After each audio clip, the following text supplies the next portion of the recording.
Hello, everyone. This is Belinda Carr. Welcome back to the Movers and Breakers podcast, where we dive into the world of construction and explore the stories of people and companies who are shaping the future of our industry.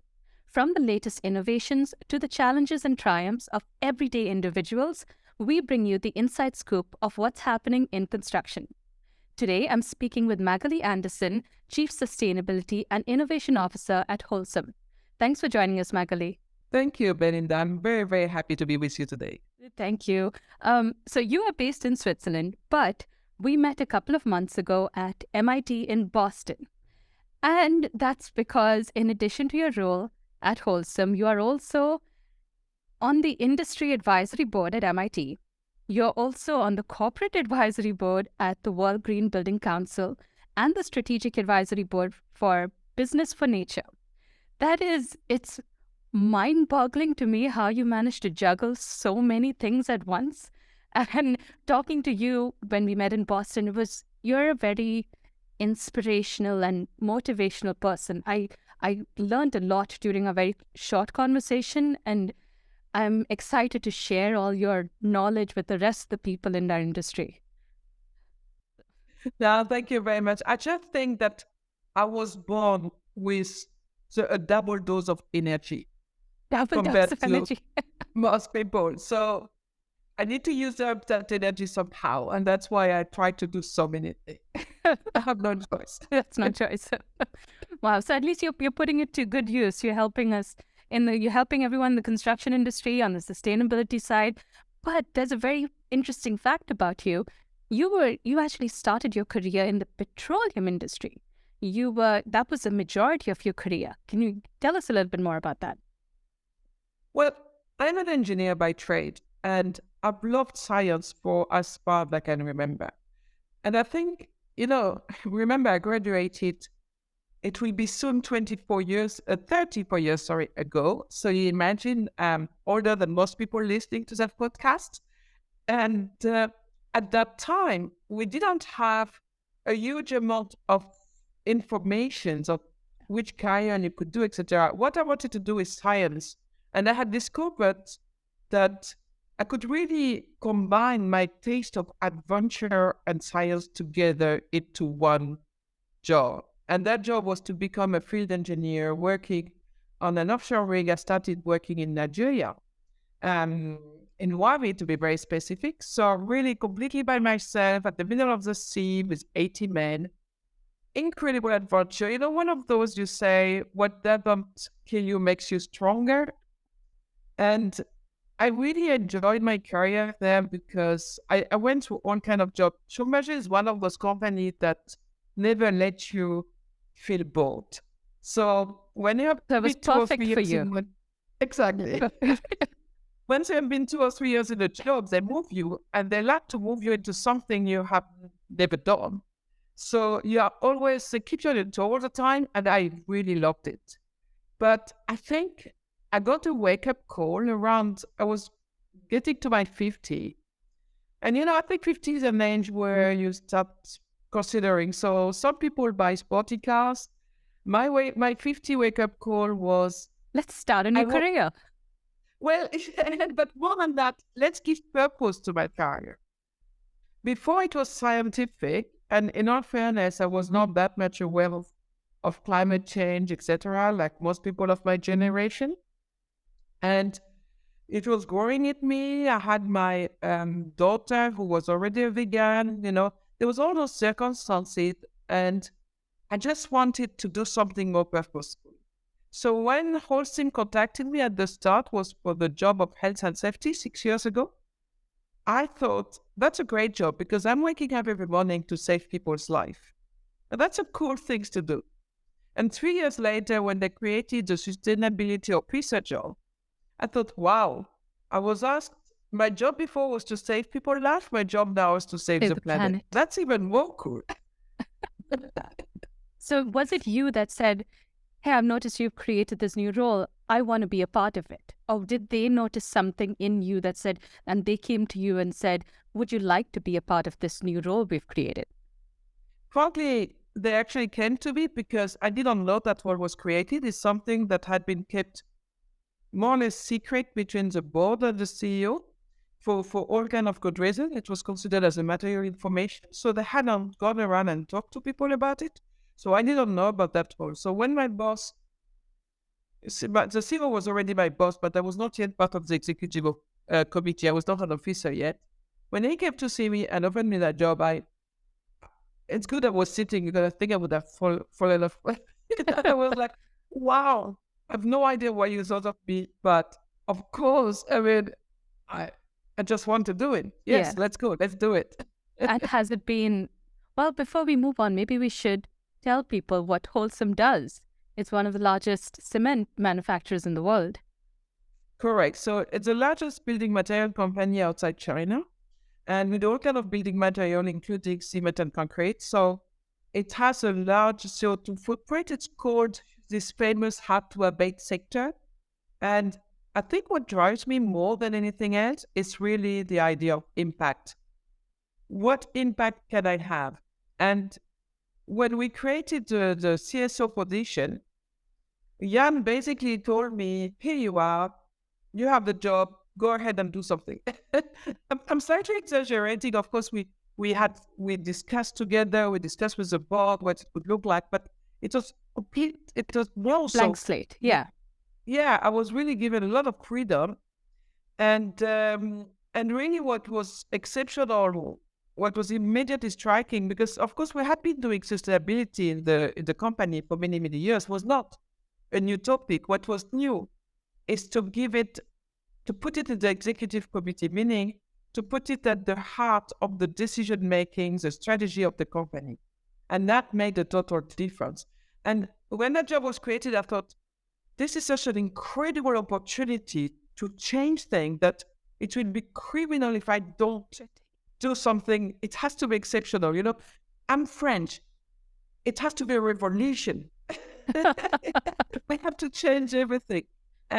But I've got to say, I was fully supported by both the CEO, the board, the executive committee. Everyone supported me because I think there was a realization at that moment that we had to do something and we had to do something quick.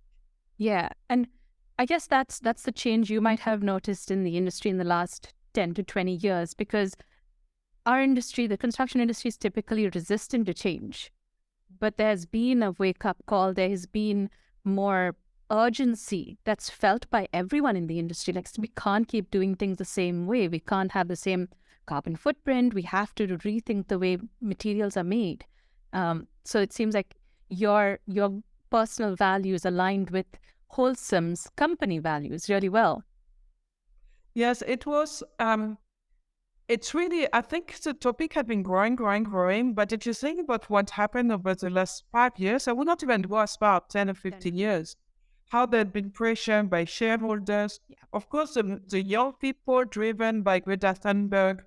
And think about it, all these young people are usually kids of people who might be decision maker of a company. So the impact, all these external stakeholder, all the changes that happen, really, I would even go to the last 5 years, have been incredible. So it was, that's why when that job was created and I was so lucky to get it, it was an alignment of stars. You know, there was a will from the decision making of the company to do something. There was a will from the outside stakeholder. There was a will from all our own employees who could see that we could go for a new type of purpose.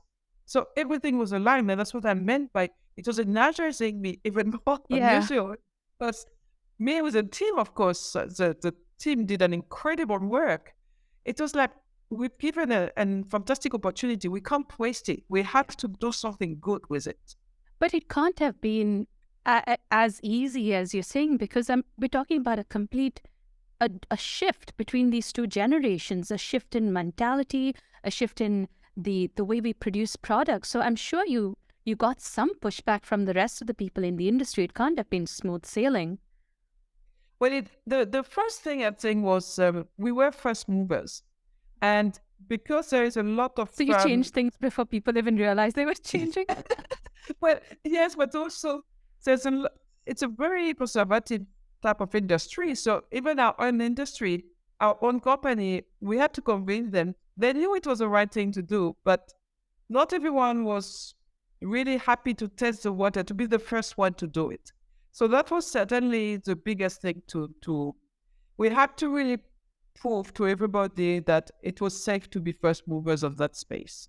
Yeah. And then the other companies, we we created the movement. And something about the construction industry, at least the cement and concrete part, is we have a very strong association called Global Cement and Concrete Association, GCCA. And I've been working a lot with them in the last 3 years, and they are really very much pushy. So our association was the first one to come up with a net zero pledge aligned with every single CEO, which represent about 80% of the cement making in the world Wow. outside China. So it's really been fantastic, because you could see that I think people were waiting to have a first mover, but once the first mover was there, there's a great motivation. The entire industry is in movement now. Yeah. It's quite That, amazing. is there one particular experience that stands out to you during your time at Holcim that it seemed like an almost impossible task to achieve, and there were so many lessons learned along the way that, and you set a new precedent for the rest of the industry and during this journey? So there was no real blockage, no complete roadblock, because I tried to work through them before they happen. Okay. You know, the particularity of my profile is I come from the operations. So I understand what operation people say and want. I'm not an expert in sustainability. My team is experts, of course, but and I often say that to people, you need change makers, and change makers are not necessarily super technical experts. Oh. Another title I give to myself is I am a translator. I translate things that the technical people, either from innovation and sustainability, say into something That's that practical. operation can act on. Factor. Yeah. So because I knew the type of resistance I was going to face, purely I was putting myself in their shoes. 10 years ago, if someone came to me with that, what would I say? And I knew exactly how I would have tried to stop it, you know? Yeah. So what I did is really try to do that. And there's one thing I certainly will never write a leadership book in my life, but if one day I was going to write one, I don't know if that principle exists, if it's new, but I would call it the surrounding leadership style. And what I mean by that is, if you go and see a big boss with a new concept, normally the first thing he's going to do is ask his team what his team thinks, or her team, if it's a lady. And then each team member likely are going to also ask their own team. So if you start from the base, you convince the team of the team. When the team member asks, everyone will say, yeah, it's great. And by the time it reaches a big boss, he would have heard a lot of positive from everybody, because you have worked on these guys before. You have done you have surrounded that person. Yeah. That's So yeah, it's like a bottom to top approach, with because the it's, button sorry, top, but really targeting the people that you know are will going be to be advising using the it. managers, Yes. so that whoever the manager will turn to, he or she will hear the same. They will hear, this is fantastic, you should do it. Yeah. So it's a lot of work. It's really a lot of work.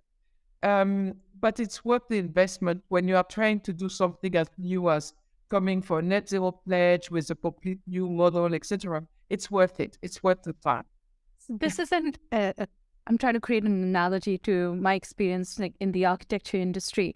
I have noticed that architects tend to be more theorists, design in their own little bubble, and then they pass off their drawings, their big fancy theoretical drawings, to people out in the field, and they get immediate pushback because isn't that communicator between the theorists and the actual installers, or the people doing the practical work. So you're talking about that, like, why not ask the people who have hands-on experience, who are going to be using this end product, ask them for feedback, and then generate ideas with that end Yeah. circle, and then create this strong idea that's accepted by everyone. Yeah, spend time asking advice, but asking for feedback, but also convincing them, Correct. explaining exactly Yeah, what it is. Because a lot of people are just afraid of novelty that's true. because I've been doing the same for a number of years and it's comfortable. And that's why when we started the Net Zero Pledge, we had more than 70 people involved in the first workshop we did. And we involved more than 100 people in the countries and everywhere else before we even went to the executive committee. Wow, that's very So impressive. it's really, by the time we were with the executive committee, we would have been extremely disappointed if they said no, because of course the problem of that methodology is you are invested a huge amount of time Yeah. before you even know if that's going to be accepted or not. Yeah. Is there one quality that you learned or a skill you learned from the petroleum industry that has proven to be like surprisingly relevant in the construction industry? I think a lot of skills are, because you are in a highly technical industry where all the discussion are around science, around technology. Even when I was BP marketing, my discussion with the clients was around reservoirs, and so not around what color do you prefer. It Yeah. was really very technical discussion. So I think that the amount of knowledge and skills that exist in the oil and gas industry is needed for the next step. And um, I felt very lucky to have had that. Some people ask me, but with the reputation of oil and gas, I said, well, I don't regret my career because it made me who I am today. It gave me those technical skills. I think the other skills I learned, I'm not sure if it came from the oil and gas industry or if it came from being a woman in the oil and gas industry, is resilience. You know, I never give up. I'm like a dog who has a bone. You can't get it off me. That's it. Once I'm on a topic, you can't get me off it. And you can push me back 10 times, I will come back 11th time. Well, this is the absolute perfect transition to your role as a leader for women in the construction industry, or in the I guess the in petroleum oil and gas industry too, because Yeah. a couple of years ago you set up a blog. I'm not going to butcher this name, called La Petroleuse, where you write articles giving out weekly or monthly advice to women in the industry on how to navigate different or difficult career paths, difficult situations they may face. You share your personal experience in the industry. So you are obviously really passionate about assisting and bringing other women in this industry. And is it because you were one of the pioneers in the oil and gas industry and you faced a lot of challenges you wish other people had spoken to you about? Is that what's driving you? Oh, absolutely, completely. Remember what I was telling you about me being in The only Nigeria? woman, yes. The only woman. And again, at that time, we did not have internet. So I didn't have anyone to turn Assistance. to because we didn't have internet. There was not even phones. So I couldn't call. So I was completely by myself.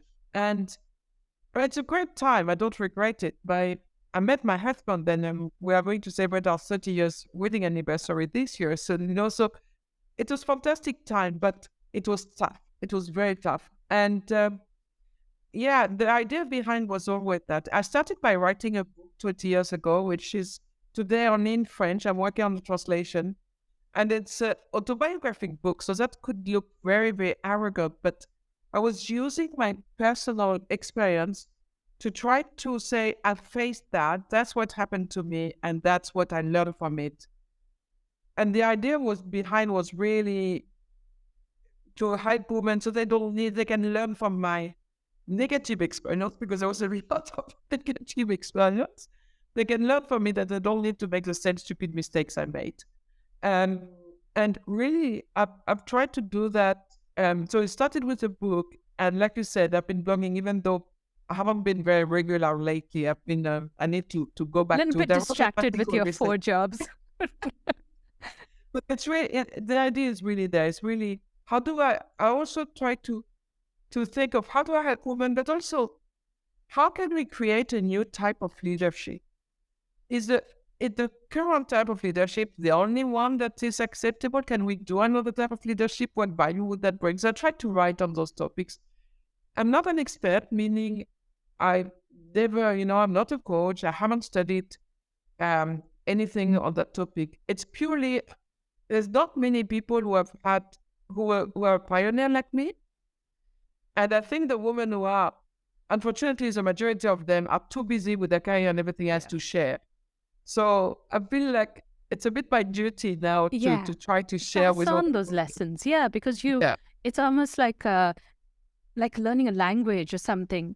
If it hadn't been taught to the next generation, the language is lost. So if you don't pass on those lessons learned, the next generation is going to go through the same thing or miss out on some lessons that you learned, and it's not helping the next generation like uh, be even more successful than you were, because that's the ultimate goal, right? And you said something that was very important. I feel I know we talk about you helping women in the industry, but it's not just women. It's everyone in the industry. If someone else reads your blog and reads your perspective, it changes the way they might approach a certain situation at work, dealing with another gender. It's not.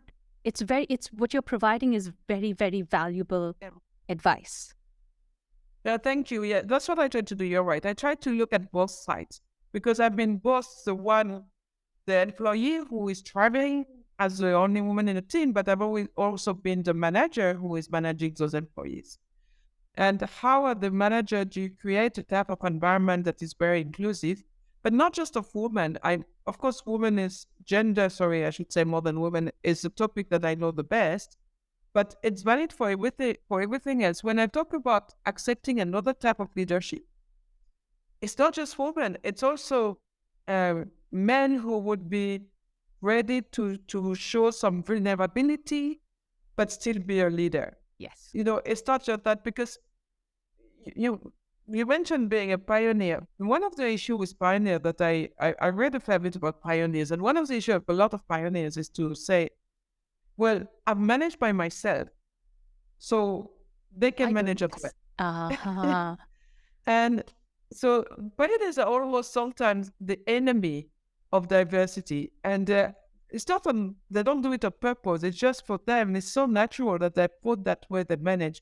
Why can't the others manage the same way? And So that's is why it because they have humans have the mentality that I struggled through it? That means that everyone else has to struggle through it as well. Why should I make it easier for someone else? I think it's part of it. I think the other part is maybe they forgot that they struggle. By the time they reach a certain level, they think, oh, after all, was okay. I did, so can't have been that far. And I think it's a bit of both, because I really I have a lot of hope on human nature. So I'd rather think that they don't think about it more than they purposely say, a bit like at the army, you do the The military the training, welcoming with all the games hazing and and all. everything. Okay. I hope it's not that. I hope it's more, what's a big deal? But and that's why for me, it's not about having few women making it. For years and decades, there have been few women making it. Always, you see few women, and we always talk about that because there are not very, very many. It's really, how do we transform those few women into a mass of women? Yes. Until women becoming so much part of our industry that we don't need my blog anymore. We don't need to talk about it anymore because it's just completely natural. So that's what I was thinking about. Like all the difficult things that you went through in the oil and gas industry 30 years ago, some of those may not be relevant today because things have changed. But at the same time, I don't think it's a bad thing to read your blog and to read your experiences, even though it's not completely relevant, which reminds me of a book that I read. Nina Desai, I think it's called Playing with the Boys Club or something like that, something to that nature. And I know it caused a lot of controversy at a financial firm because they told all the women at this firm to read this particular book. And that book wasn't relevant to them. It didn't speak to them because those her experiences didn't exist today. So they were almost offended by that book. But when I read it, I didn't take it that way. I appreciated the experiences that that author went through. Even though it may not be relevant today, it's still important for me to see how far we've come and appreciate how far we've come. And then say, okay, those are the experiences she went through. I'm going to go through different experiences, and I still have some lessons that I can learn from that author or from you. No. But I'm not sure things have changed that much, though. You don't think so? Maybe in some countries, but not everywhere. What I don't travel as much as I used to, but when I was head of health and safety, I was traveling a lot. And each country where I was going, I would ask the local operation to have a dinner with the 10, 15 most, not top women of the place, but most energetic, the ones who really wanted to make a difference. Were wonderful dinners, and we were only women. And the reason for only women is I wanted them very free to share their hurdles. And I was amazed. Not only the problems, the challenges they were talking about were not hugely different from the ones I faced, Like but they were the 30 same years in all ago? geographies. Yeah, things like, look at how many women stop work when they have a baby. Even today, or they have a baby, and the company assume that they can't take more responsibility because they are going to dedicate too much time to their baby. They would not think of that about a man. How many men do today choose to stop work when baby comes to the family instead of women? Yeah, I think yes, the super extremely like, for example, when I was young, I would enter the workshop and they had posters, with naked women. Of course, you don't see that anymore, but it's much more subtle. I Mm. wouldn't say it's It's gone. not I'd say there's vocal. still a It's huge amount of bias, but more subtle than that. I see. So, do you feel like you have put extra pressure on yourself during your career because you felt like you were changing the way the industry was thinking? So, for example, when you had your kids, did you put extra pressure on yourself to say, I am going to return to work, I have to take on more responsibility, or do you feel like it just came naturally to you because you have twice the amount of energy as any other human? No, for me, my mom was a working mom. I guess that certainly helped. In France, many women work, even though I was not in France. At the But time? it's kind of almost something you expect. And I don't think I could have stayed home. I would have gone crazy, and I would have made my kids crazy. And that's why I really have no issue with people who want to stop and stay home because it's their choice. But if it's truly their choice, if it's not society pressure, if it's not family pressure, if it's not husband's pressure, you know, it's if it's a true choice because you're always driving in your lives that the day you have a baby, you want to be a home mom, be it fantastic, great. So I would never say you should all be, but how, how many do it because of all the other external pressures that they Yeah. feel? Yeah. And do you see the industry or all our industries changing in that regard? Are companies being more flexible to working mothers? I was in a panel in Switzerland with discussing that exact topic, and there's a huge shortage of infrastructure for kids care. So basically, women in Switzerland, and we're 2023, Switzerland, you would think not a lot of women in Switzerland are truly expected to stop work and stay with their babies. So Unfortunate. it's Yeah. not it's not just companies, it's also the full society, the Yes. teachers at school, the primary school teachers who think that if they never see the mom, the kids is not maybe doing as well, even if they see the dad a lot. It's all those bias that needs to be fought. It's really not just one thing; it's everything. Yeah. So Oh, now it's- I'm afraid, Belinda, I would love to have your activism, but I don't think we are there yet. yes. I guess we just have to keep working on it. I think we're making incremental changes, but we still have a long way to go. Yeah. Yeah, but it's kind of beautiful to see how far we've come and how much we're struggling to figure out the new norm, the new normal, and like how we can have women more a bigger part of the industry. I think it's a very Yeah. beautiful struggle. Yeah, And I really insist on the change of leadership because a lot of pioneers like me, I had to work a lot on myself because my model was made up of leadership, which was really what I was surrounded by. So yeah, that's what I thought was the normal. Today, I see more and more young people, and I try myself to change. I'm not saying it's easy, but a leadership which is more, I don't know, like that's why I used the word vulnerability before, where a leader accepts that he or she can be wrong sometimes, that she doesn't hold the full truth, you said that we can have vulnerability. Yes, absolutely. Not being it's all so of that. power. Yeah, And that's for Mother's me right. so important. More and more women, we need more different leaders. More different. And that can be men or women, by the way. It doesn't have to be only women, Exactly. but I think this is even more important. Absolutely. So you have given us such valuable advice during this podcast. I'm so grateful for you. I think we could end it on a quote that I found on your website that I was extremely powerful to me. Yes. And it says that in order to succeed in a difficult environment, you have to be strong, competent, talented, and hardworking. And that's a lot that I guess that describes you. That describes you really well. But is there a piece of advice that you would give to someone who's maybe not born with all those innate talents that you might have been born, someone who is hardworking but maybe not as talented?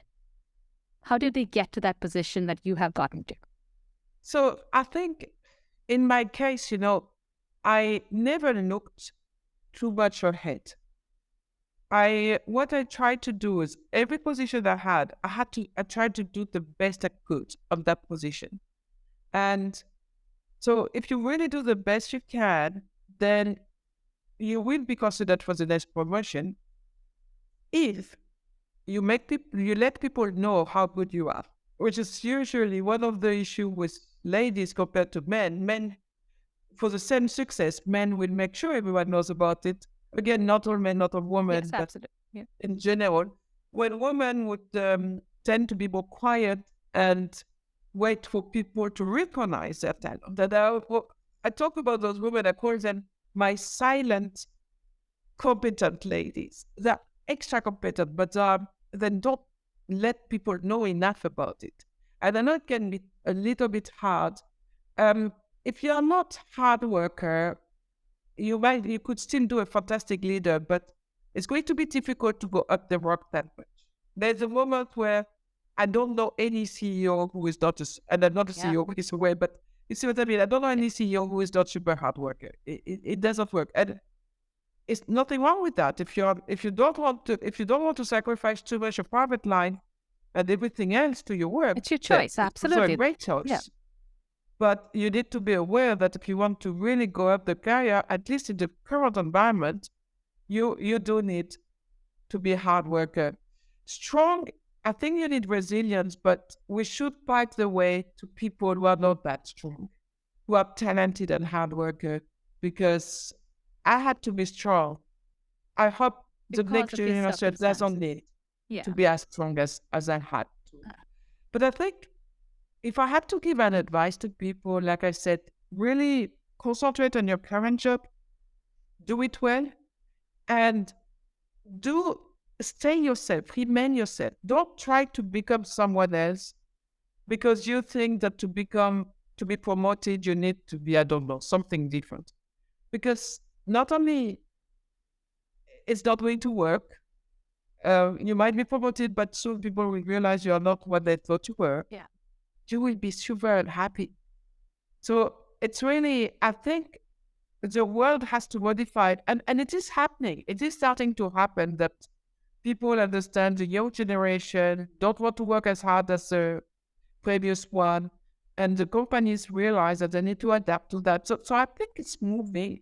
So it's important to stay yourself and respect your values, respect who you are. And like I said, be good at what you do. without overdoing it, what I mean by that, and I talk a lot about that, there's this thing which I've been fighting it for so many years. All this theory that as a woman you need to prove yourself more than men. This is a stupid theory.